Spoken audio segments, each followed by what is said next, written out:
We're live. Dawn here with Romance Happy Hour. I am finally with my co-host Dylann Crush.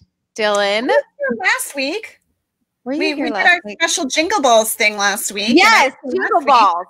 Yeah. See, I was just so exhausted that time. I don't even remember. I'm kidding. You weren't feeling quite your chippers. I was not. No, I was exhausted. I'm still exhausted, but you know what, though? My husband's taking me on a romantic weekend getaway tomorrow, so nice. I think I'm going to not be exhausted after this weekend.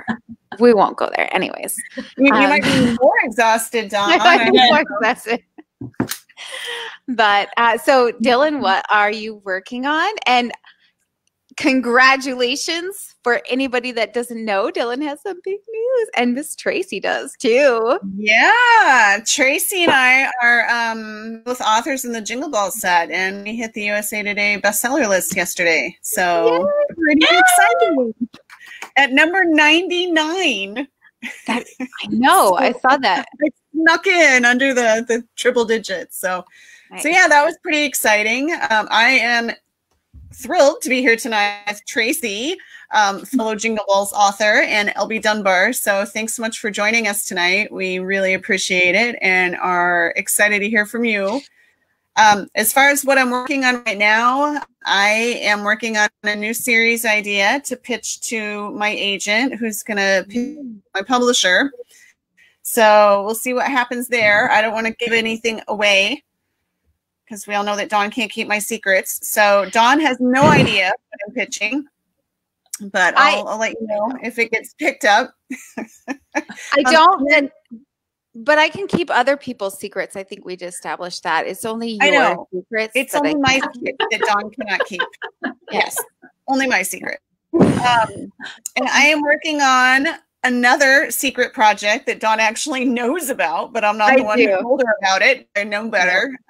But all the news will be my secret that I can keep. Yeah, I know. All the news is coming out on that one soon. So keep watching my social media for that. And then I've got another series that's coming out in the spring that I'm working on. So nice. Never a dull moment. So I think we had a happy hour with all the authors in the Jingle Ball set last night on Zoom, which was absolute blast. And I drank an entire bottle of Prosecco by myself because I started the Whole30 today. And so Dawn, drinking water tonight because I cannot have alcohol for 30 days. So that's big news. Like big news. Big news. That's your big news is no alcohol? Come on. I thought you'd be sad for me because, I'm super sad, but I'm also a little disappointed. Well, I'm going to try to stick to the rules. We'll see how it goes. 30 days. 30 days. 30 days. You can do it. Yeah, I need to do that just to get back into shape because I think that the wine is what's causing me to get out of shape. Well, Tracey has a bigger commitment that Tracey made. So when you're going to say that. I know. When Tracey introduces herself, I'll let her tell you about that. But what are you working on, Dawn? You have a release coming up super soon. I do. Thursday, the 15th, High Heels and Cowboy Boots is coming out, and I'm super excited. Yay. It is my first, I guess it's novella, 40,000 novella. Mm-hmm. Yeah. For novella. So bigger than short story book, contemporary Western coming out. So I'm excited about that. The second book in that series is in the Askew Ever After box set, and that is going to be coming out in January. And I'm very excited about that one because that is Marissa's story, and I had a lot of fun writing her because she's like the city girl and like she's going to the country for the first time. But so I've been working on that. I just signed with a new agent, so I do have she's reading my dog app book right now, and she's loving it. So I'm very excited about that because I was super nervous. And then I'm working on, she wants to do some cowboys. So I've got some more cowboys that I'm getting written up for my agent, and it's a cop. He's going to be a police officer, a small town police officer, I think. So we'll see. A cowboy cop? Yeah, Cowboy Cop. Well, it's an interesting idea, and I'm very excited. I'll talk to you later so you can give it away next time. You can be the not secret teller. But I do want to give a shout out to Marie. I don't know you, Marie, but I did live in Washington State, and I'm super excited that you're from there and visiting us. So I want to give a shout out to her. Tracey will be reading first tonight. But let's hear what you're working on after your high and your parties from making the list. Yeah, I'm still recovering, and I don't drink at all, and I'm still recovering from the excitement of making the list. So that's makes me laugh. But Dylan was talking about my deal with the devil. I'll tell you that first in case I forget. So I promised the universe I may have a little McDonald's addiction, just maybe a little one. Or a large one.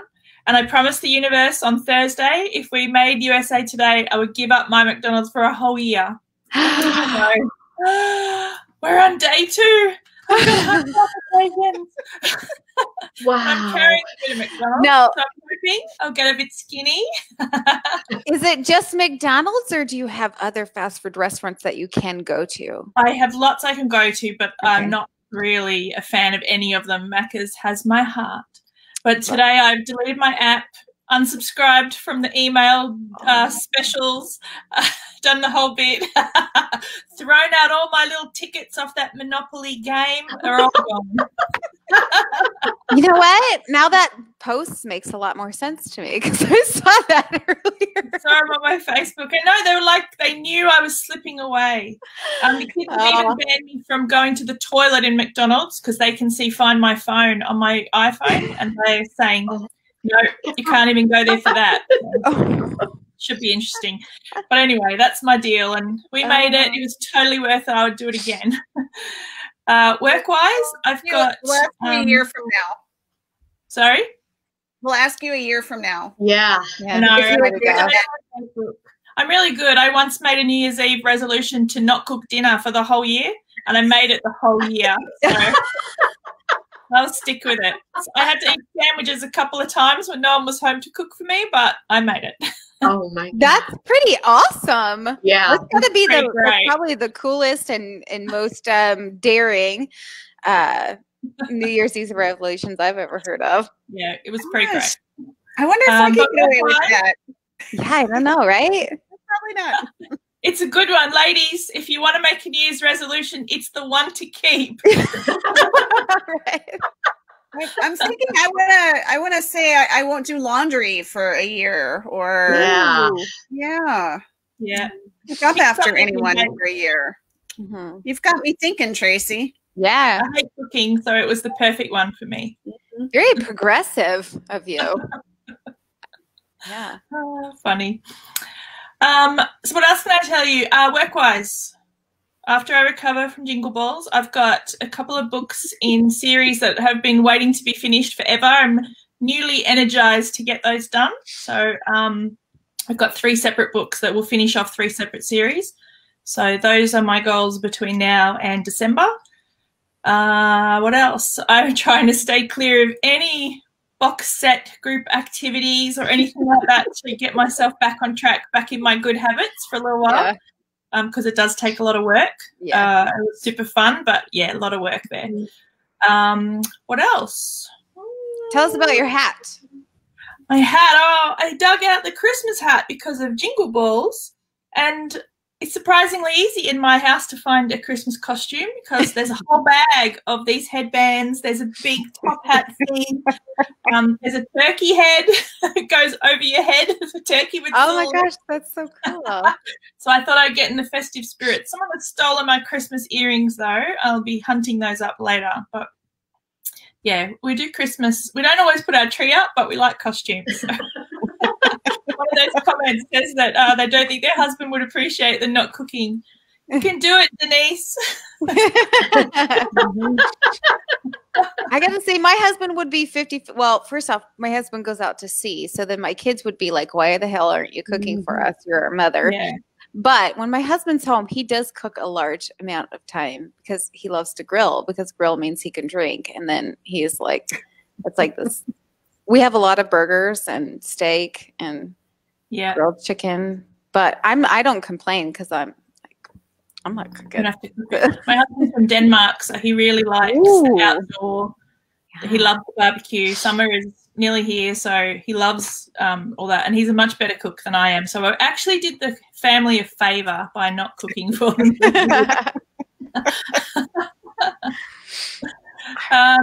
Did you posted my giveaway, didn't you, on the page? Yep. I've got I did not have a picture of the mug, so I just posted a picture of an ugly sweater. I think you were pretty close because I had a bit of a look, and it is a black one with the ugly things. So it's an ugly sweater mug from Society 6. If all you have to do to win it is jump on and follow me on BookBub. I liked the naughty prizes a little bit for the Jingle Balls anthology. I had some very naughty mugs that I've given away, and people have really loved them, which was good. That was what I was going for. So I thought the ugly sweater one would be perfect. And I don't have to send it from Australia, so you don't have to wait 8 weeks or 10 weeks to get your prize. It comes from the US, so you'll get it in a timely fashion. Nice. Yeah. How about you, LB? What are you working on? Tell us a little bit about you.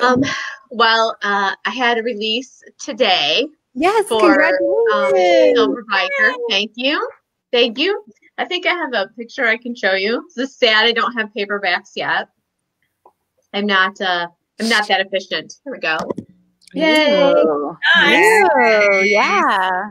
And let's see, that story sort of concludes the Silver Foxes of Blue Ridge, which is 4 brothers that live in a small town in Blue Ridge, Georgia. What I'm working on is a lot. This year, I decided to rewrite my entire first series, which was 5 books.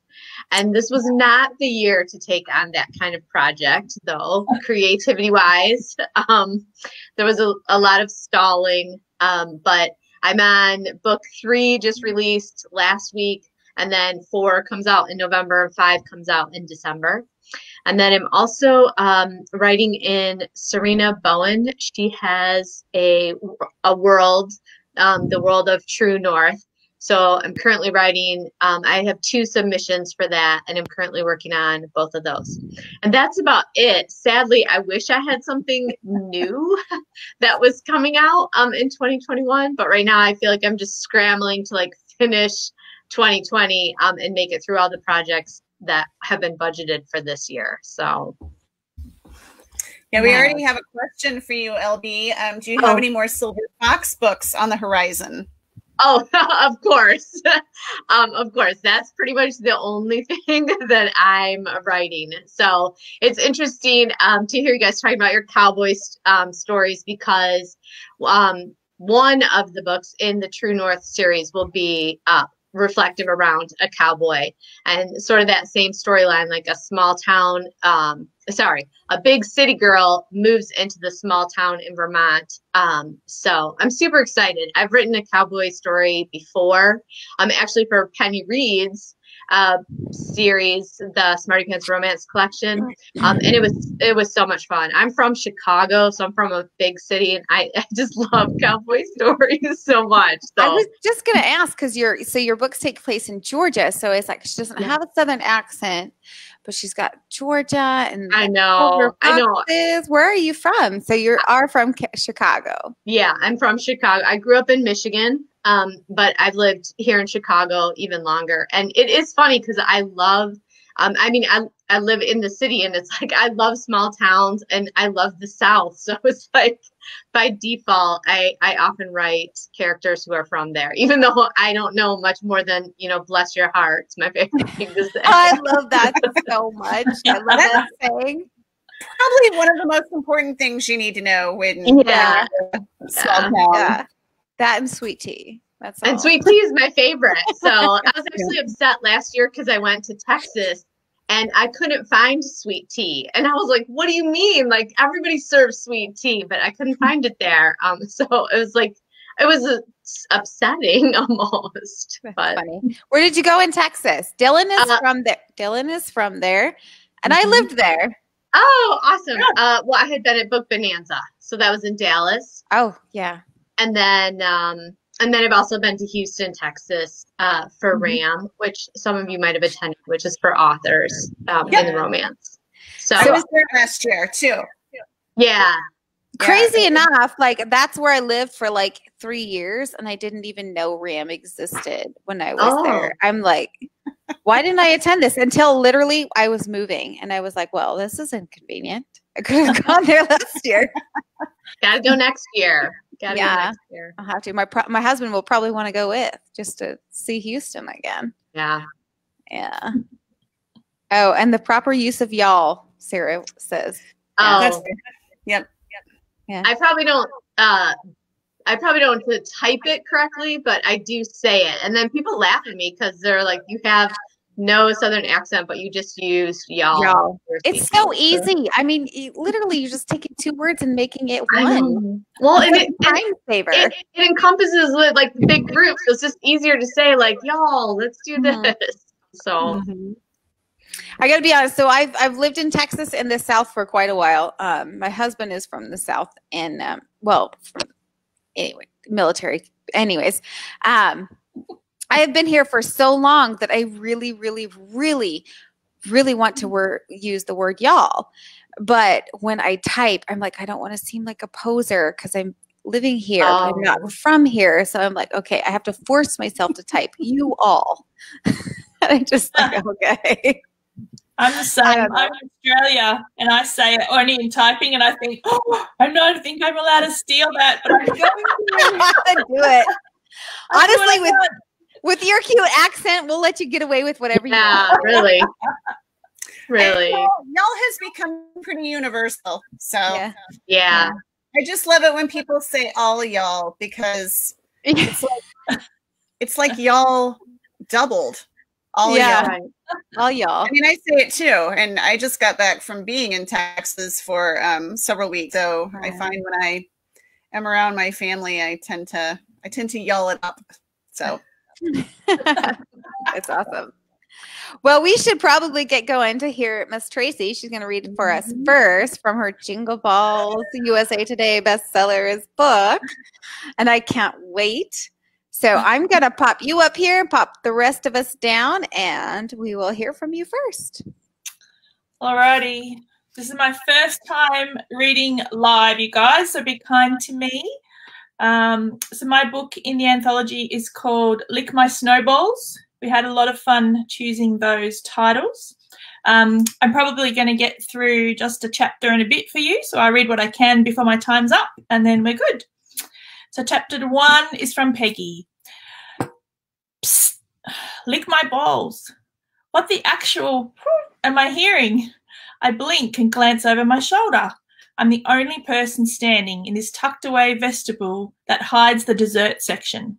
The sweetest part of the whole night, and my absolute favourite, if I'm honest, which is why I'm checking out the cakes while everyone else concentrates on their entrees. The whisper yell comes again. No biting my snowballs, only licking. I stare straight ahead, wondering how anyone has room to lick anything wedged behind the Christmas tree to my right. I want to whip around and scan the crowd to see if I can work out which saucy couple is missing from the event. Tonight I'm attending Miss Maisie Gartner's 17th annual festival gala to raise money for the Testicular Cancer Awareness Foundation, and I'm dressed as the most perfect sparkly angel. My hair is styled in waves and thin silver ribbons flow around each soft curl. My angel wings, well, what can I say? I never want to take them off. That's how perfect they are. They're enormous and glittery, and when I move, I leave a trail of delicate silver sparkles in the air. Too bad I only thought about adding tiny bells to my costume a few minutes after I arrived at the gala. A delicate tinkling sound following me everywhere would have been even more perfect. This is Miss Maisie's domain, her annual night of nights, if you will. Each of us lucky enough to receive a coveted invitation and the accompanying fundraising request would die before we'd let her know that, colloquially, her annual Christmas celebrations are known as the Jingle Balls. She'd hate that name, despise it even. This is my 3rd Jingle Ball, and every year I pinch myself that my fabulous employer agrees to send me. Over the years, I've seen enough to know that Miss Maisie is singularly focused on how much money she can raise, and how she can better her efforts for next year. Her reputation is everything. That's why I'm certain she can't find out that someone on her carefully curated invite list is having sexy times behind her perfectly decorated red, green, and gold Christmas tree. I can't even imagine how she'd react. Certainly not like I have, with one ear turned fully in the direction of the tree, hoping I can catch just a little more of the action taking place behind its laden branches. I should move away. I should mind my own business, take a dinner plate, fill it with tasty bites from the sumptuous buffet, and glide back to my assigned place, pretending that my body doesn't yearn for the warmth of another's skin. But my 5-foot-high sparkly angel wings make sitting at my table a real problem. That's something else I didn't consider when I was being sewn into my silver finery 5 hours ago. The wings are on a clear plastic elastic that wraps around my shoulders and under my arms. My gown is zipped over the top. To get the wings off, I have to remove my dress. Let me just say, wings that aren't meant to bend don't fare well when their wearer needs to sit. I was reduced to travelling here on the subway when I couldn't fit my wings into the taxi. And let's not even discuss the trouble I had in the bathroom. Note to self, plan for folding wings next time. Pick one and lick it. Don't you dare bite them. Gosh, you're really getting into it, and they sound Australian. Of course, the people doing the dirty behind the tree are Aussies. If they're not careful, those loud staid whispers will draw a crowd. I glance over my shoulder again, relieved to see that I'm still alone. Alone. There's a word I despise. My 3 months in New York City, away from my family and friends in Australia, are almost at an end. I've enjoyed the annual trip, making connections and placing orders for the coming year with all the best fashion houses. But soon I'll be back in the fold, back at the family home, surrounded by my crazy diamond painting mother and my almost famous newspaper columnist sister. Back in the orbit as the same man I'm secretly in love with. If I cared to wind back the story of me being at this party, I could lay the credit at Adam's feet. 3 years ago, I quit my retail management role and began a new adventure as an international fashion buyer. Now I spend most of my year overseas, culminating every October in my 3-month sojourn to New York. I jumped at the chance to get away from Adam when he showed up at my mother's house with a new girlfriend one year. Now I get to attend glamorous parties that almost make up for me being permanently single. Almost. No more whispers come from the direction of the tree, and I imagine all kinds of reasons why. Are the lovers kissing? Did they slip out the other side to find somewhere more private? Are they standing still as statues, waiting for me to get lost? I snort to myself. They're out of luck if that's what they want. I haven't had this much action in weeks. And if I have to go home alone later, I might as well have some inspiration to take with me. A tiny fantasy tucked inside my sparkly bodice won't hurt anyone. I don't want to draw attention to myself standing here like a weirdo, and I definitely don't want anyone to join me. I've already fended off several advances tonight from the 2 single men Miss Maisie strategically seated at my table. I'm sure they're perfectly lovely, but my heart belongs to one out-of-reach gentleman I haven't laid eyes on in more than 9 months. I reach out and pick up one of the desserts from the small bowls in front of me. They look just like one of my favourite chocolates from a well-known brand, but I'm certain Miss Maisie would never allow a generic sweet on her perfect buffet, so there must be something else. Every dessert, except for this one, has a tiny red label announcing what it is. By choosing the item without a label, I have no idea if I'm going to get a mouthful of liqueur, a gooey caramel centre, or a hard sugary inside. The sweet sphere is lightly covered in coconut, and I raise it to my lips to try it. I've never met a chocolate I didn't adore. Okay, good. Now lick it, comes the whisper. Do not bite that goodness. I frown, the chocolate ball still centimetres from my lips. A new theory about that voice niggles at my imagination, and on impulse I open my mouth, bare my teeth, and prepare to take a bite. No, I said lick it. The hiss from the tree is unmistakably a man's voice. To complete my test, I slide my lips over my teeth and stick out the tip of my tongue. He sighs. The satisfied sound does naughty things to my tummy, but I have absolutely no idea what's going on. Could he be talking to me? Chapter 2, Adam. Hiding behind an enormous Christmas tree with itchy branches digging into my neck is not where I expected to end my night as the caterer for Miss Too Cheap for Words, Maisie Gartner's annual festive gala. I shouldn't complain about her trying to knock down my price at every opportunity. I've heard that fundraising is her calling, and every cent she swindles out of us contractors, she donates to the cause. My evening was supposed to start for real as soon as I took a last peek into the ballroom. I planned to watch for a few moments and revel in the guests enjoying my food. I'd marvel at their costumes, do a final check of the sparkling clean kitchen area, and be on my way. A midnight walk through Times Square was on my immediate agenda, hopefully including a sprinkling of real snow, and then I'd welcome whatever adventure fell into my lap. But Miss Maisie, the caterer, is not really a chef. Gartner had other ideas. When my fabulous snowball dessert was laid out on the table during setup, she snatched the little sign I'd requested and glared at me. "What is this filth?" she hissed. "It's my best dessert. Everyone will love it. It's called a snow—" "I know what it's called. There is no way my guests will be exposed to your larrikin humour.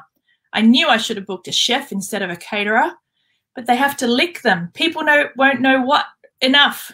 She tore my sign into dozens of tiny pieces and let them flutter to the ground as she fixed her watery green gaze across the room.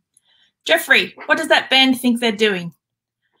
An apologetic look from Miss Maisie's assistant followed as she bent down to pick up the red and gold pieces of card.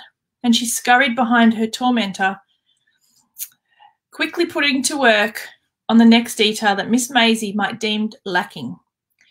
So here I am, hiding in a tree, trying to make sure the guests lick but don't bite the paper-thin chocolate delicacy I've just spent 3 months making for this event.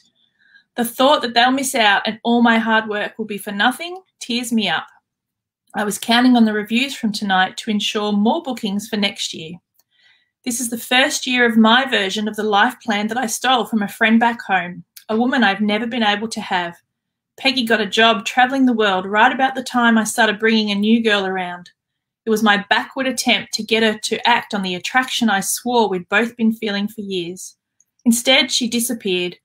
Now she spends 3 months every year in the US and I barely see her. So here I am, booking contracts from home and doing something similar. In my wildest dreams, I could never have imagined that the perfect angel who approached the dessert bar first would turn out to be the woman I'd worshipped from afar for the past 3 years. That's me done.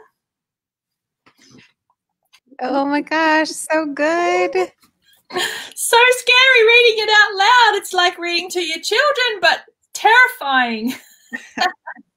You did so wonderful. It sounds amazing. I hope it'll be funny. That was a lot of fun. And I'm going to say a first line hook. I think you got him. I was telling everyone, this is part of my book. Lick my balls, lick my balls. And they were like, get away from me, you crazy woman. Yeah. But it was perfect for the anthology. It fit perfectly. So I want to know, is that a real chocolate? And where do you get one? I want to lick some chocolates like that. Did you pick that up?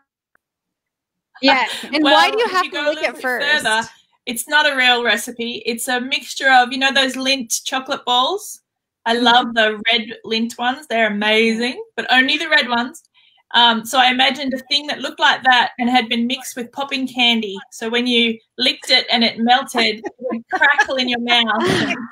So that's what I had in my head. So that's why you gotta lick it first. Awesome. Okay, so and I love buffets. I love the dessert section of the buffets. In Vegas, I'm in heaven when I go there. Really, I just like food. I think we're getting a bit of a talk about that. Well, I'm going to say, like, hey, I'm going to challenge you to make that recipe, post it on our page, and tell us if it worked out. All right. Well, you won't believe it. I've got a whole box of Pop Rocks sitting in my office. I run a gift box business, and I just got new stock delivered, and there's strawberry Pop Rocks in it. So I can totally give it a try. Okay. I was just about to get a little bit more than PG-13, so I'm just going to stop right now with the Pop Rocks. But Good call, Don. Pop rocks and jingle balls. So we'll just Should we do a couple questions? yes. Okay. Before I talk more, absolutely. Before LB reads, let's do a couple questions. So Karen wants to know her new favorite question: do you collect anything?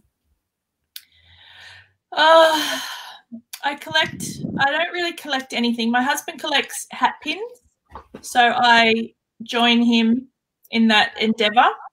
We have been known to go to a new country and spend 5 hours of our only 24 hours there searching the stores for a hat pin, which is insane. But yeah, he does collect those. I don't. I tend to like less things in my house. I don't have books anymore or CDs. My Kindle is full, obviously, but I don't have DVDs. I've gotten rid of a lot of that. I do have, if I were to open this mirrored, which way is it? This mirrored cupboard back here, there are garbage bags and garbage bags full of yarn. Too much yarn that I will ever use in my life to crochet with, but I can't stop buying it. It's the only thing that I keep sneaking in the house. That is so funny. So naughty. I think we all have something we sneak in the house. Like the reason I started writing was because my husband caught me sneaking my 200th book in the house. I was so proud of myself. And he said, why don't you write this and make us money instead of spending our money on it? And I said, all right. Awesome origin story. Yeah. But little does he know, my bookcase just keeps getting bigger and bigger and bigger. So he just opened a door is really what he did. LB, do you collect anything? Actually, I was going to say no, but then come to think of it, I've been collecting stickers. Seems to be the big thing. I think it started from my kids because they collect them and then put them all over their laptops or like their iPad cases. And so I find myself suddenly, attracted to collecting stickers wherever I go as well. Yeah. That's about it. I guess I don't have as many paperbacks either. I mean, my Kindle is full. I still love paperbacks. Like we have a bookshelf in almost every room in our house, but I'm not as crazy for them as. And I love children's books, actually, like children's picture books. I don't know why, but I just can't pass up a good one. So that's probably it. What about you, Dylan? Curious about that. I think bees.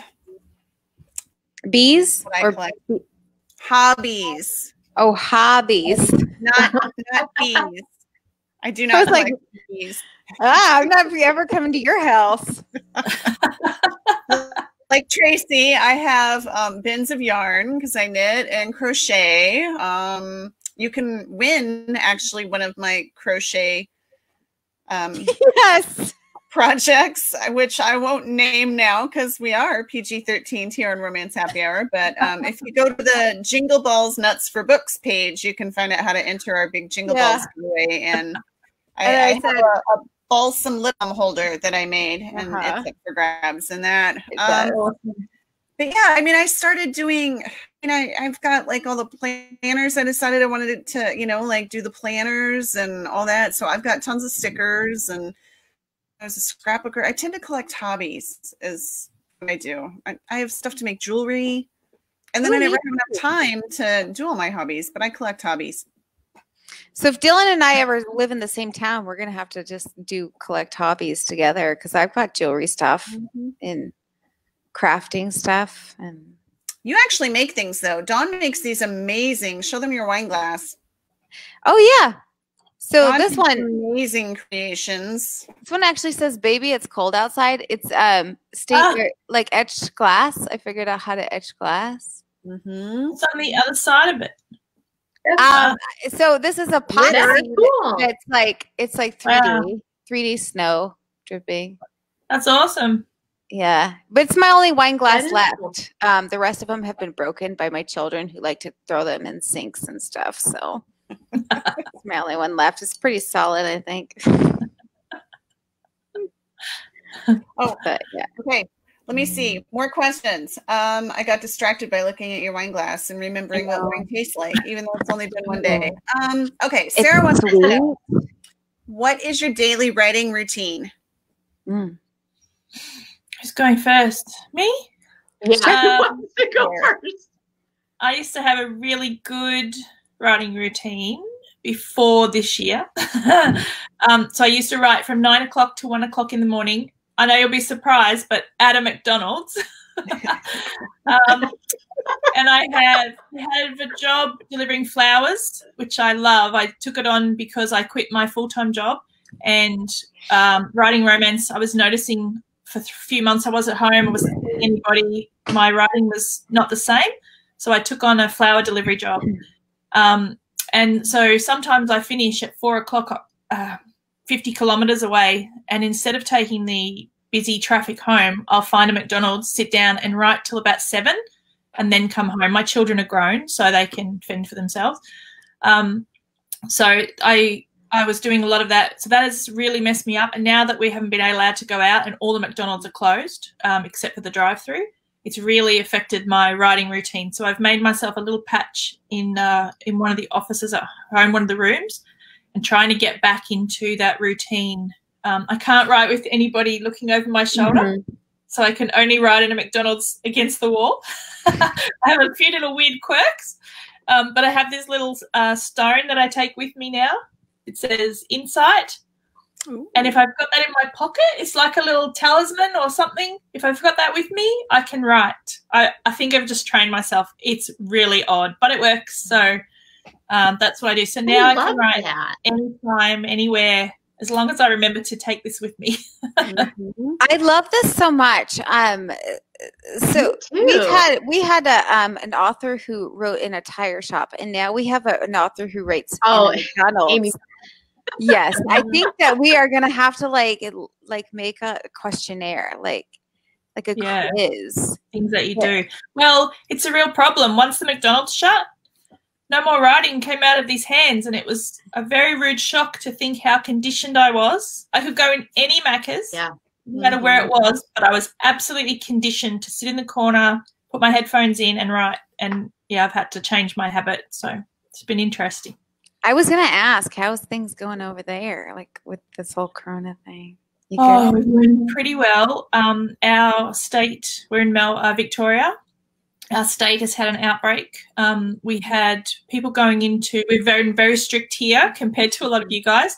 So anyone returning to the country has to go in a quarantine hotel for 2 weeks. Initially, the government paid, but now you have to pay for yourself. And it's $3,000 for 2 weeks, I think. And you're not allowed out. They'll take you out for a little exercise walk once a day, but they're very strict. Anyway, just like in a romance novel, some of the security guards got a little bit attached to some of the people, and something happened, and suddenly it got out in the community, and we had 40 deaths. We've now got 800 and something deaths. We had thousands of cases just from someone doing the naughty with a stranger. Oh my gosh. Aussies think that's pretty funny because that's a pretty Aussie thing to do. But it's been, pretty awful. We're now down to, we're waiting to get out of lockdown. We can't go 5 kilometres from our house. We can only go out for work, medical, food or exercise. So you guys are still on lockdown then? Yeah, so we're waiting. They want us to have 5 cases a day average over 2 weeks before they'll let us go out of lockdown, which is nothing compared to the rest of the world who's not even barely in lockdown. So we're doing all right, but I've had enough this last week. So no dinners out, no there's basically nothing to do. You can't go and sit in the park. You can't do anything. So but we're getting there. Sounds like you could write, Tracey. I know, I should have been writing, and I have been writing. But I know. it took me a long time once I was locked in to get my groove in. And I'm lucky. I go out to deliver flowers. I go out to deliver my gift boxes. So those things, business was still allowed to happen, those things. So I've had a bit of scenery, but my son hasn't been out since June or something. He's been inside except for a trip across the road to the shop.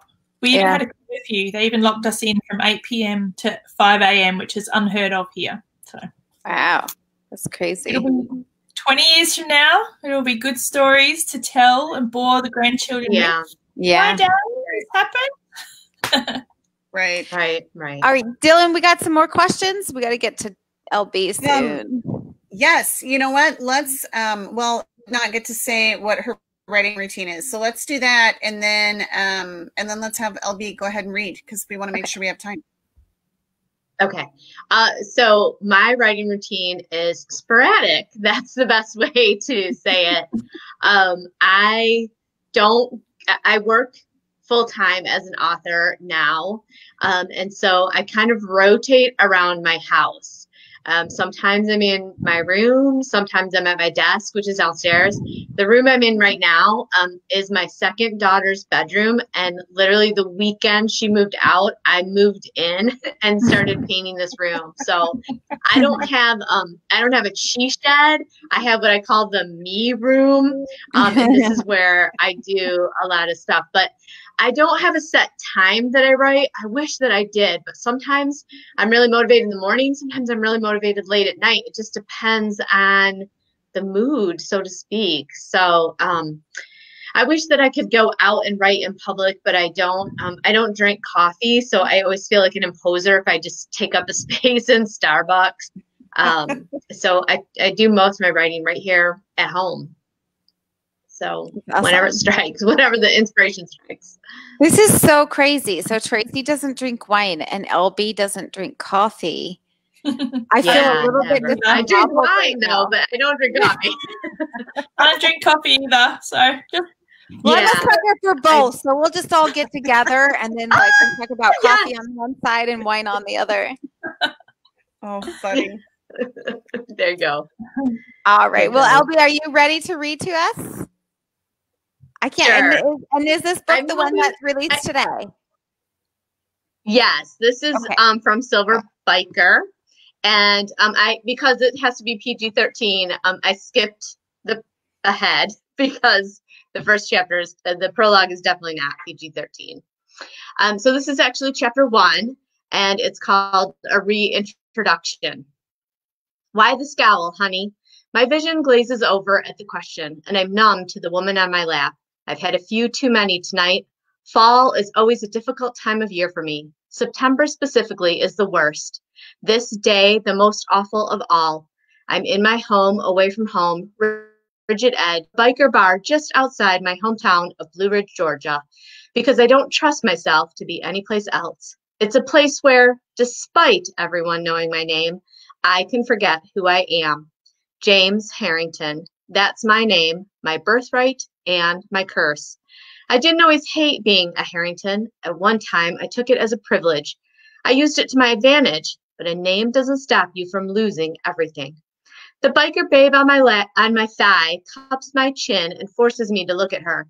I'm not about to tell her my woes. Few people know the truth, and that's the way I like it.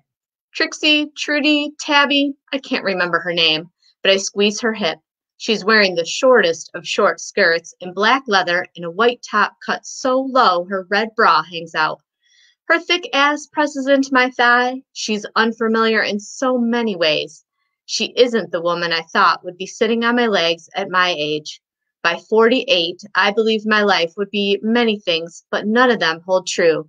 What a bleeper I was back in my 20s. My thoughts want to wander to the past, but I reel them back in. There's no point in rehashing history. The past is the past, as the cliche goes. Thinking about how I'd get so lucky, I sarcastically slur, of her being on my lap. She's a brunette with brown eyes, and it's all wrong. Maybe I can get lost in her, but I know I won't. I don't want to spend the night with her. Still, I don't push her off me yet. I'm not happy being with other women, but I am a man, and I have needs. I try to give them what I take. The tongue works wonder, fingers too, but there's a part of me that doesn't belong to anyone else but one woman, and she's gone.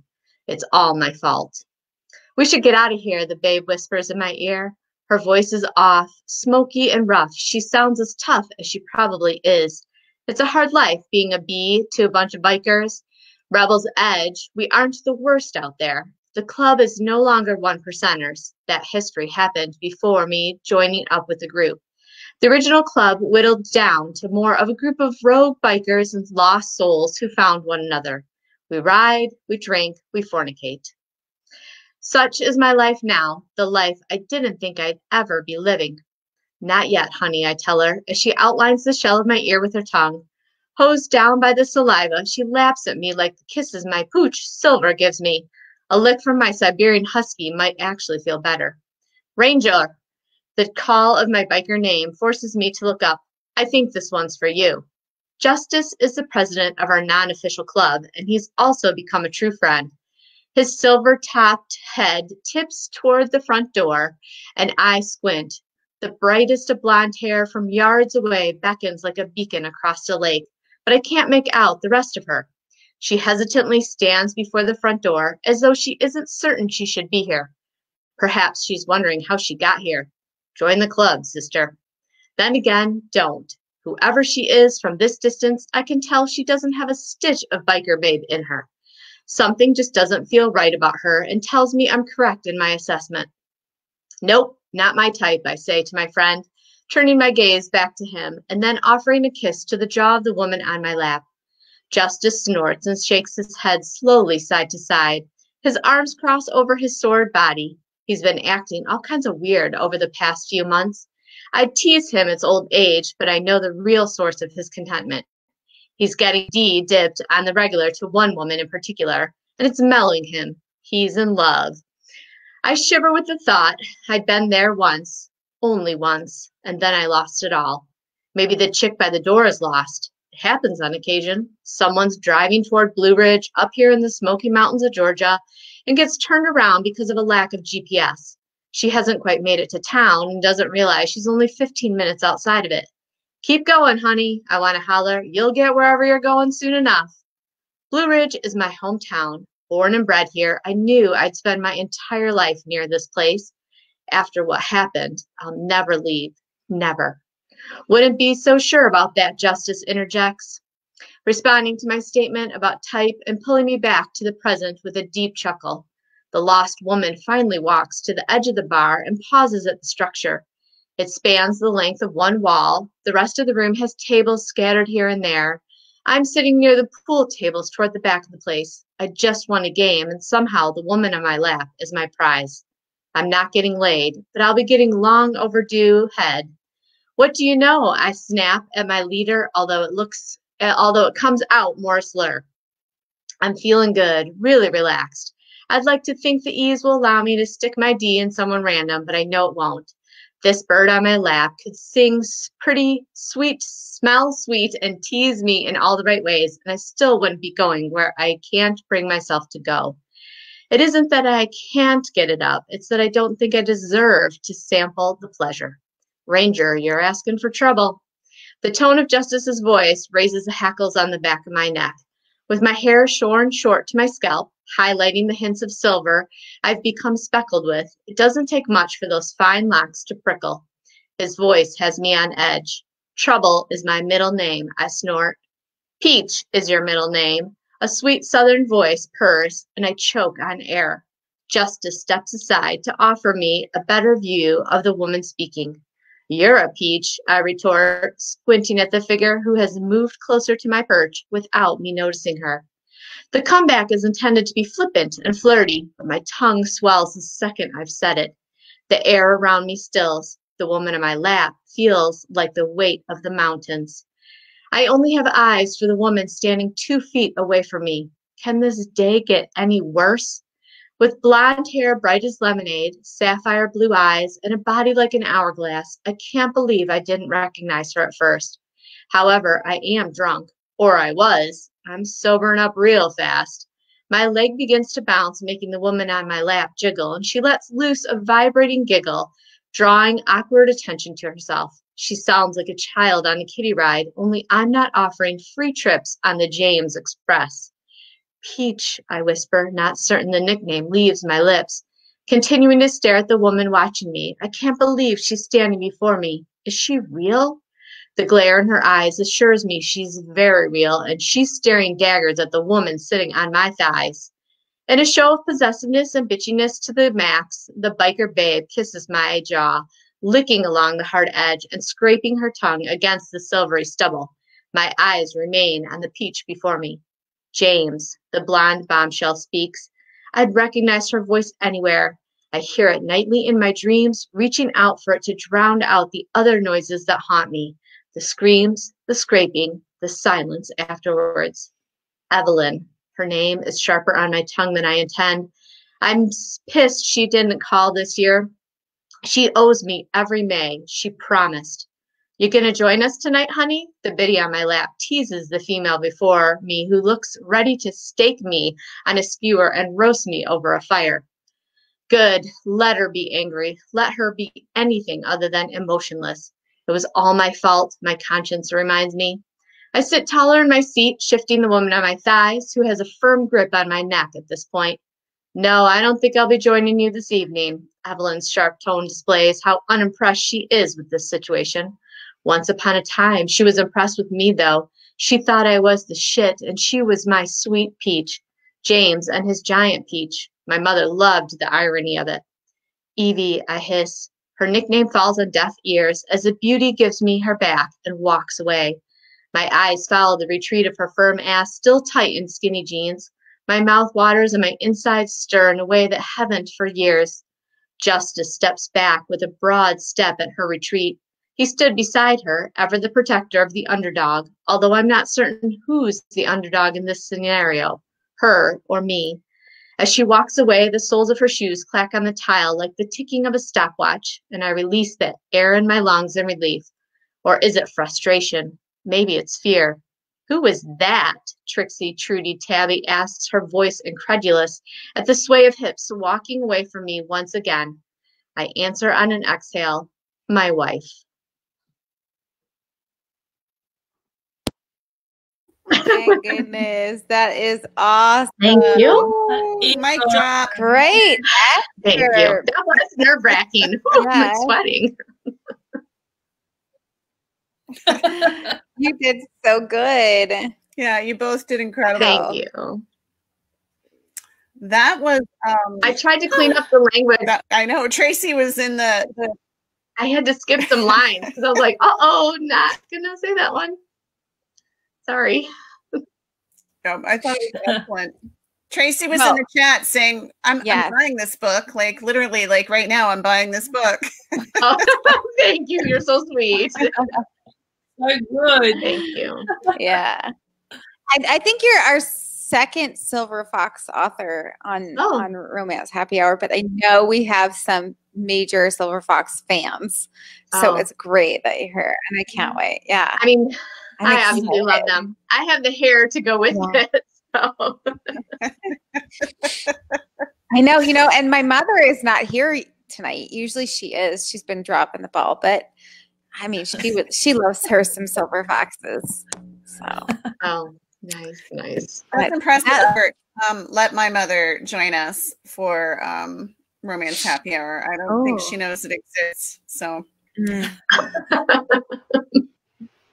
So we do have some more questions I want to get to, though, before we have to say goodbye, because as usual, our time has gone super fast. Sarah wants to know, do you edit right? You want me to start this one? Do I edit right? Meaning, do I edit as I'm writing? Do I edit? I think so. I know Sarah is a writer as well, and so I'm assuming she wants to know, like, do you edit as you go? Okay. I would say yes, even though I know you're not supposed to do that. I mean, everybody always says just write, just get the story down and then go back and edit. But I'm one of those people that I normally write and then the next day I'll like reread what I've written. So then I do end up start editing it. And then I'm not 100% a pantser, but I'm not really a plotter. So if something comes up later as I'm writing and I think, I should add that back in, then I'll go back to the beginning and almost like start over. So it's normally the end of a book goes much faster than the beginning because I'm constantly backtracking in it. But I write pretty fast. And I type a lot of words in an hour. So the process works for me. You know what? We're twinsies because that's exactly what goes on in my world too. I usually have to go back to make sure I didn't miss anything, like I didn't from the day before. So I find sometimes too, it's like, I don't know if this happens to you, but like you come up with something and then you put it in and you backtrack and you're like, oh yeah, I already did say that. I already brought that point off. Like, or man, I got to go back and like put some nuggets in. Yeah. So I have to. Yeah. Sometimes I have to go back and just put a little nuggets here and there, and I have to like read through to find the exact good spot to put it in. But yeah. So LB, when you're done with your first draft, is it pretty clean then? Since you work on it as you go? No, you can ask my content editor. No, it's not. It's pretty clean from the standpoint of grammar. I do have that bonus because I was a teacher for 10 years. But as far as like storyline, sometimes there's stuff that you think you've already clarified enough and you just really haven't. Or there's a hole that you left and you don't see it as a hole, but I do have a content editor and she reads through my work and, she normally finds that. So I seem to be, for certain books, I can literally do like 4 or 5 revisions on it before it gets to the final copy. So not so much with Silver Biker, thank goodness. We only had to go through it twice. But I've had some books, especially this year, where I've had to go back several times and redo and redo and redo and redo. So revisions are the worst, like a headache. Worse. Yeah, I'm not a fan of edits. I'm really not. I don't mind, rewriting like sections, but when it comes to having to like rewrite whole entire chapters, because it can shift the whole rest of your book then too, that now all of a sudden you got to change everything, not just like one little section. But I don't want to say I'm like perfect, but I'm a perfectionist. So it's like, I do want it to be the best book that I can put out. So I just grin and bear it when I have to rewrite. So yeah. How about you, Tracey? Do you edit as you go? I started off not editing as I went. I would just brain dump everything and I was very, very fast. But now I've got so many books that I'm finding a little bit of trouble remembering what's in what book. So I'm now having to edit as I go, and sometimes I have to read the damn thing from the start every single day when I sit down to work on it. And I know that's because I've got a business going on and Jingle Balls was happening. I have a lot of things happening. So I'm hoping to get back to a bit more focus. But I have caught myself editing more and more and fixing. And I notice when it goes to the editor now, usually the first half of the book has less corrections than the last half.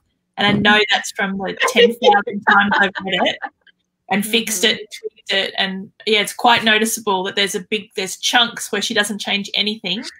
And then the back half usually needs quite a lot. But, yeah, it's and I also keep a list. I don't revise a lot, I have to say, I don't mind rewriting. I hate the going through and picking out a lot of duplicate in words, because when you write as a brain dump, you get a lot of that. So every book needs to have, so one book will say, of course, 10,000 times, and one book says at least.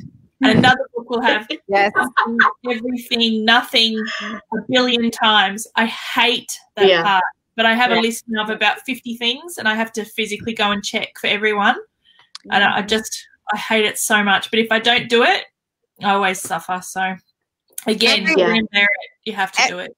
Every time my editor comes back and she's like, well, you've learned a new word. It's, you've got a new phrase. I think this last one, it was always. And it was like, but it was a clause, like always at the end, always, always. Yeah. And as I have to go back and change my as's. Well,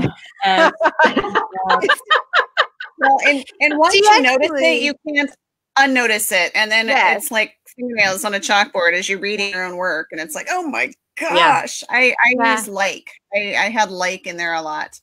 It was this. It was like this. It was like this.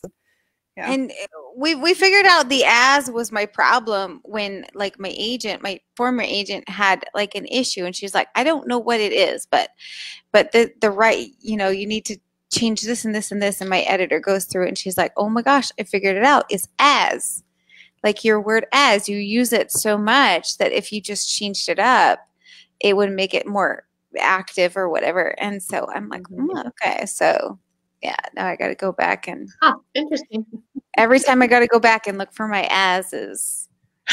Cover those as's.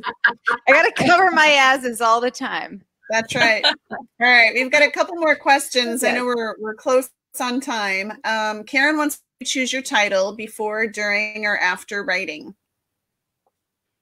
For me, I almost always have to have a title before I start. With one of the books that I wrote for Smarty Pants Romance, I didn't have a title, and I don't know, I could not. For me, the title is kind of sort of like a theme, and by not having a title, I was really lost at first. So I always have a title before I start writing, always. And I don't think I've ever changed a title after the fact, except that my first series that I just rewrote, each one of them, because they're revisions, each one of them got a brand new title, and it's actually, the whole series got a new name and everything. But once I have a title in mind, I don't change it, and I almost always, like 99.9% of the time, I have to have a title first. So with that though, do you also have your book cover before you finish your book? Like, since you have the title, are you self-published? I should have asked that first. Are you self? I am self-published 100%. I'm not hybrid or anything. And I normally do have a cover before I publish. Definitely the last 2 years, the past 20 books I've written have all had covers before I've hit published. So it's really hard to find a silver fox, to be honest. And I mainly use stock photo. I don't use a lot of models per se. So that's part of it, is that I take so much time to find a photo that once I have the photo, that kind of becomes the inspiration for the story too. So, which is what I guess I was curious about, is your cover inspiration. So yeah, you just answered. Yeah. How about you, Tracey? I always have a title to start, always, but I don't get the cover because I will happily change the title once I start writing. I find that happens with book one. I have to just hold off on the cover until I'm certain of the title. But the next ones in the series, I pick the title and I just stay with those. I don't know why. It just solidifies a bit, I guess. But yeah, for the first one, I pick it and then I'll often tweak it, change it, do whatever. So you said that that writing behind you on the whiteboard, those are your books, your work in progresses, right? Your web. Yeah. So how many of those are they all in production, or are those all just titles that you're going to be doing? Well, a couple of them are finished. I need to update my whiteboard. 3 of them are the ones I've got coming up that will be the finishing of the series, and I've actually got the titles there, and it says cover, write, edit. It's not broken up into tiny little things, but cover, write, edit, ARC, publish, pretty much is because sometimes I forget one of those steps. Sometimes I just write a book and throw it out there and don't do any ARCs. Don't make it perfect. So self-publishing is really fun. I love being in charge of everything, but I also hate being in charge of everything. Yep. But yeah, most of them usually with dates. If they're on the board, then I've planned to do them. I might not have started them yet, but they'll be happening. So. Nice. That's a lot. Yeah. It is. Makes me tired. And all those magnets. I love magnets. I like your magnets, yeah. But yeah, I can't read what's behind you, so I can't see what's coming or what you finished. But yeah, seeing all the lines makes me tired. Yeah. All right, let's do one more. Marie wants to know, is it hard to jump from one genre to another when you write? I can go first again. No. I've written under two pen names, and when I wrote under those pen names, I pretty much was like focused on that particular genre at the time. So I think just because I was like in the mode, it was easy. But then what's happened over time, for me at least, is that I don't write under those pen names anymore, and I don't write some of like the earlier stuff that I used to write new adult. I used to write I've written some darker stuff, and I just don't write that anymore. It's not really who I am, I guess. I mean, it's not really like my brand. Like, I've become the Silver Fox lady, and that's pretty much all that I write now. So even though everything I'm writing is Silver Fox, though, I guess, I mean, like, shifting to like writing a cowboy is a little bit different than writing like my former Rockstar series, but it's still so similar that it's not that different. Yeah. I don't think I answered that question. But no, it was good. It was perfect. No,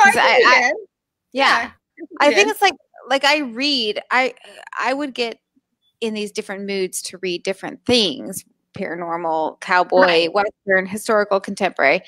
And I write like that too, but the same thing over time, I've started to, and especially lately, I've had to forcibly like find my brand, start focusing on my brand and getting there. So things I wrote in the past, like I once wrote a paranormal. It was like a one-off. I'd like to finish the series someday soon, but because it was fun to write. But yeah, that's like in the past. Right. I should have done it under a pen name. I didn't, but yeah. But yeah, I completely get it. That's the same thing. Like you get for me, I just felt like I had written so much new adult, and I have 4 children, and they're all in the new adult category, and I just wasn't comfortable writing for that age group because that's what my children are. And so I took a little break and I wrote some paranormal, and I loved it. It was so much fun to write. Like I love those stories, but it just wasn't really like my niche, but it was fun to write them. So, I'm proud of them being out there. Yeah. What about you, Tracey? I can switch between as long as it's not mid-book. So same thing, I focus on one book, and when that's finished, I can happily go and write anything else. It doesn't matter if it's in a different genre. I have a couple of pen names, but I do find I'll often write a book. I get excited and start writing, and then about 30,000 words, something that's pressing that I've promised or that I actually have to finish, I'll abandon it and go and do that. So occasionally I have like a 4-month period where I can put 6 or 8 books out, but it's because I have a 30,000 words of a cozy written somewhere. I have 20,000 words of a Christmas book set in New Zealand sitting there just waiting for me to go back. I have a lot of part done things. So, and I also get excited when they're finished. Instead of spreading them out, if I have these 6 finished books, I'll just throw them all out there 1 week apart. So I get a bit excited. I don't have much point in them. So, but yeah, I can move between them, but I'll often leave a project unfinished if it's a bit of a passion thing and go back to it later. So a few of those to attack in the new year. I'm always amazed by authors who can like work on one project in the morning and totally switch gears and work on a separate book in the afternoon. Amazing.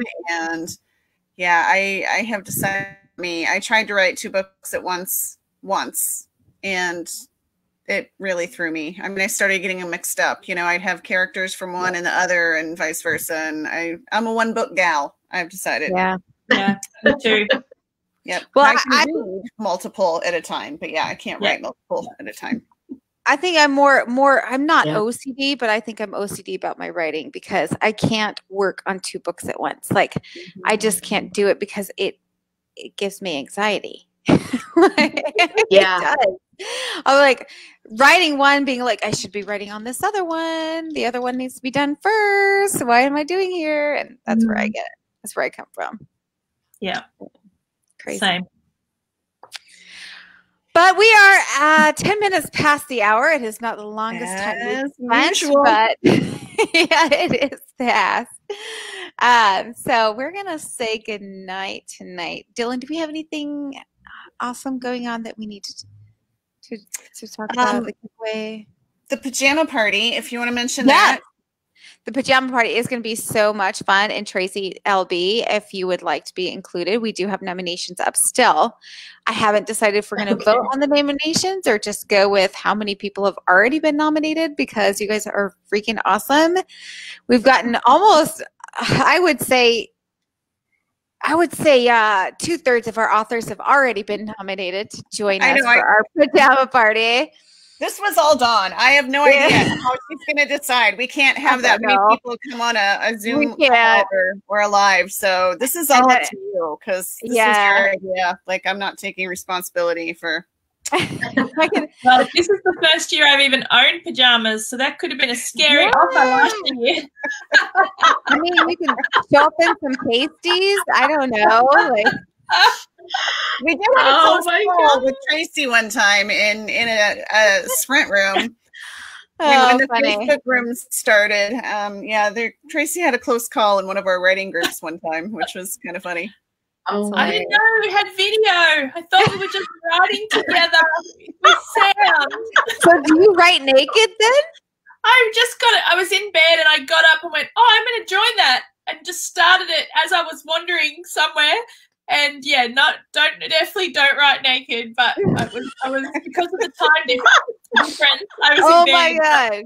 That would be hilarious. Okay, but if you did, that would be hilarious. Like, I would absolutely have to start this. Who did what on our authors? Who writes in a tire shop and who writes naked? I mean, right? They really awesome questions. All right, so we have a pajama party coming up in December. We haven't decided on a date yet. We will disclose that at a later date. We are inviting, I don't know how many. It might be a little bit more than we had planned, because so many amazing authors have been nominated to join us this year. So if you guys want to be nominated, go ahead and just nominate yourselves. We're allowing that to happen, because we know a lot of people want to come back, and we're excited. So if you readers haven't nominated somebody yet, hop on over. I think it's still up on our page. We're going to have fun. It's going to be a Zoom event. Dylann's got, we're limiting it to 100 people. So hopefully, we can get that many to come and limit that many. I'm going to say get that many and limit that many. Mm-hmm. But and it's going to be a blast. We're planning some fun games, some fun giveaways, some swap excerpts. Like Tracey will read LB's excerpt, because I figure that would be really fun. Some of the prizes that I've started getting. Oh, look at you. Super cute. We've started to get some prizes in. So you're definitely, I don't know what else I have sitting over here handy. So that's all I'm showing tonight. Yeah. She's a liar. I mean, she does hobbies, but she also collects Romance Happy Hour crafts and stuff. So, giveaway stuff. Yeah. I do. The only thing I have is a lollipop that I was planning on giving away. Oh, you liar. No, it's serious. I can make a cup any day, but I have a lollipop sitting there that I was meaning to give away eventually. It's champagne. Oh, okay. I'm like, it's a champagne lollipop. Yeah. Ooh.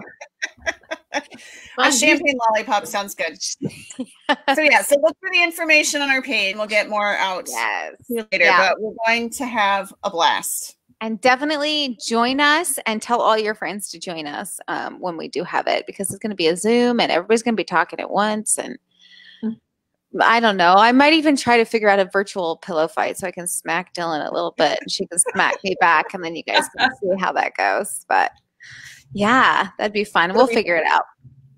It's going to be a blast. Also, check out the page for our giveaway. LB is giving away a signed paperback of Winter's Place, and Tracey's got the mug. So make sure you check that out, and you can figure out how to enter from our giveaway post there. Yeah. And we'll be back on the 22nd is our next scheduled Romance Happy Hour. So. Yep. And then this is the last month of two. Well, we might have a special episode or two, but November and December, we usually only have one per month because of the holidays. Yep. So, Yeah. So we are going hot, but we will see you later. And thanks thank you very much. Bye. For joining us. We appreciate it. Bye. Thank you. Bye.